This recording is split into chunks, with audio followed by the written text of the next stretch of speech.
So, another stoic advice, which is called or titled, I have not been careful with someone else's health. At first I thought, why? You know? But then I thought, actually, pretty interesting. So let's actually read it. Feel free to submit a question for this column, addressing it at a Massimo at howtobeastoic.org.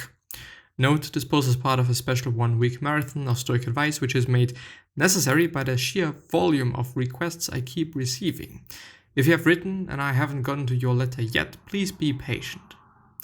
If you're interested in the other features of this blog, we'll resume regular programming next week.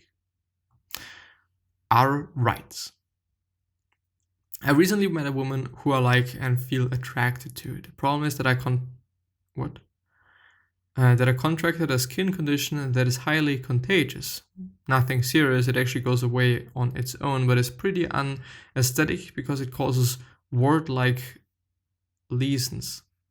Instead of knowing that I had one of these lesions close to my lip, I kissed her and therefore maybe spread the infection to her skin.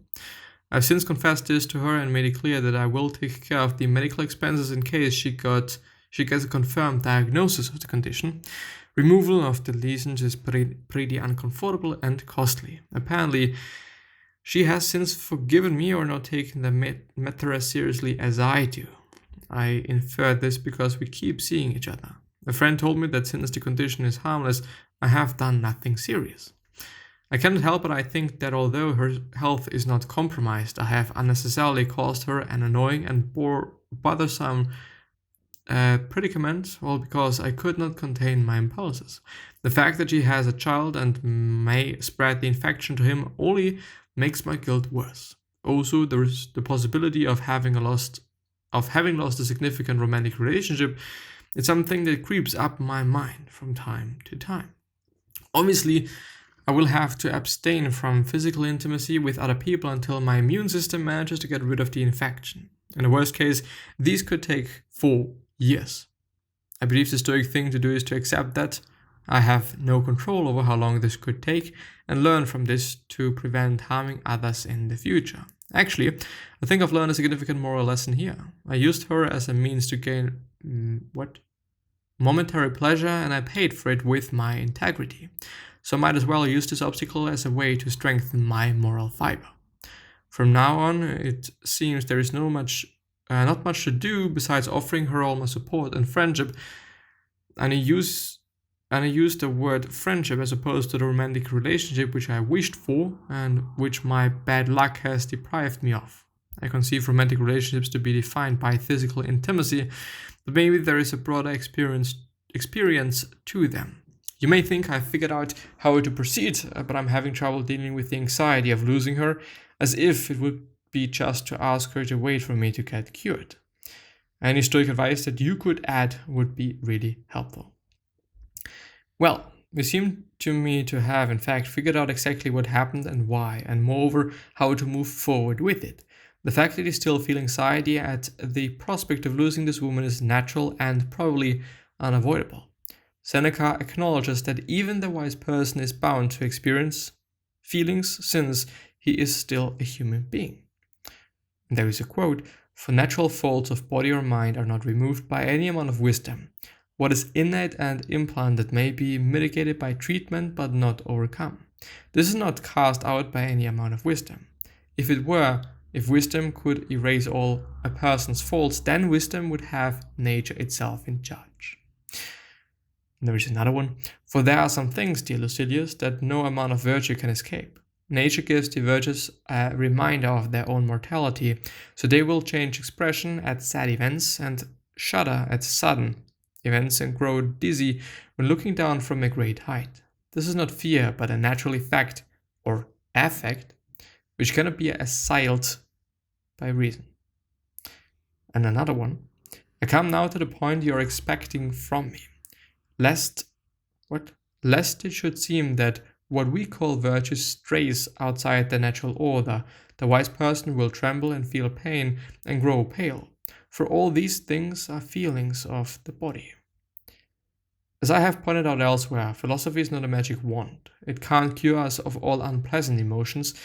It just provides us with good tools to deal with such emotions, but it is far from a negligible thing. Negligible or something. All of the above said, let me point out a couple of things that stand out to me for your narrative. First off, don't pay attention to your friend, the one who minimizes the importance of what you did.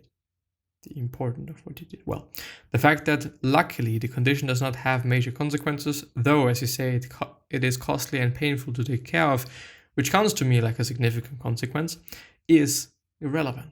The point is that you have violated the trust of a person you care about because you were incapable of denying assent to certain impressions, as the Stoics would say, and because you were not sufficiently courageous to be upfront with her. I'm not writing this to make you feel bad, nor to condemn you. I'm trying to be helpful, and it isn't my place to pass judgment on others.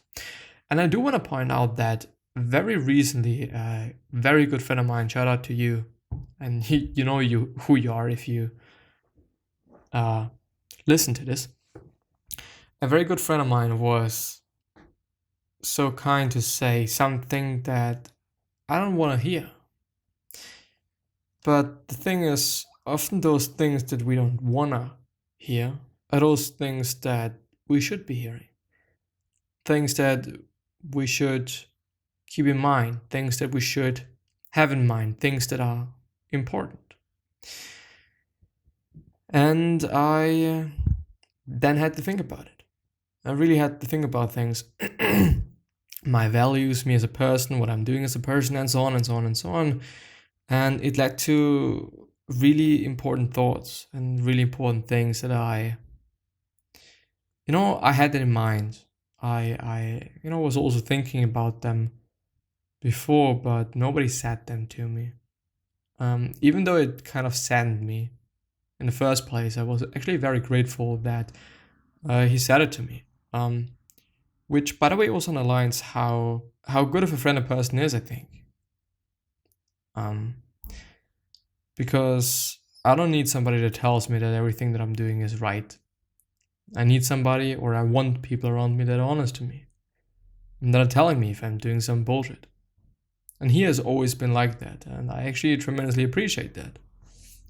People that are really honest, and really are telling me, and, well, basically, I've forgotten the word. Anyway, it's amazing. Keep such people around you. This doesn't mean that you should be keeping people around you that are fucking mad and whatever and are always saying negative shit towards you. No, doesn't make any sense.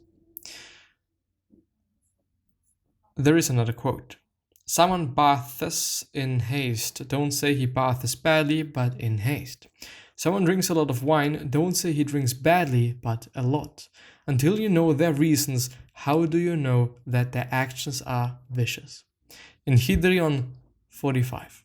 And this is amazing. This is an amazing fucking quote. I'm actually so grateful that I'm fucking reading that. Someone bathes in haste. Don't say he bathes badly, but in haste. Someone drinks a lot of wine. Don't say he drinks badly, but a lot. Until you know their reasons, how do you know what their actions are vicious? That the actions are vicious. I am rather describing what happened from a neutral yet stoically informed perspective. While there is no point in indulging in regard and self-pity, there is a point in learning from one's past mistakes, which in turn requires to clearly see certain actions as mistakes, resisting the temptation to minimize them regardless of the advice of a well-intentioned friend. Second, you seem ambivalent about the future of your relationship with this woman. You fear that any chance that romance is lost, yet you say that she seems to have forgiven you. Then again, you appear to blame your condition for not being able to continue the relationship. My advice here is to practice both the highly interrelated virtues of courage and justice. Talk openly to this woman. Ask her if she is still willing to pursue a romantic relationship with you, taking, of course, proper precautions about your condition, including, if need be, an abstention from physical contact for whatever time is necessary. I don't see the point of torturing yourself with doubt, really. Her answer is outside of your control, and of course, you will have to accept it, whether it is whatever it is.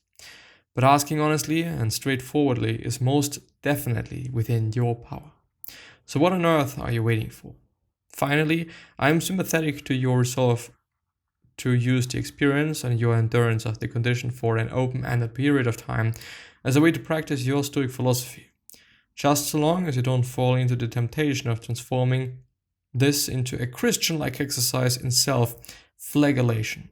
Stoic humility and willingness to learn are a good thing, but there is no such thing as Stoic experience, expiration of sins. I'm gonna see you the next time. Bye bye.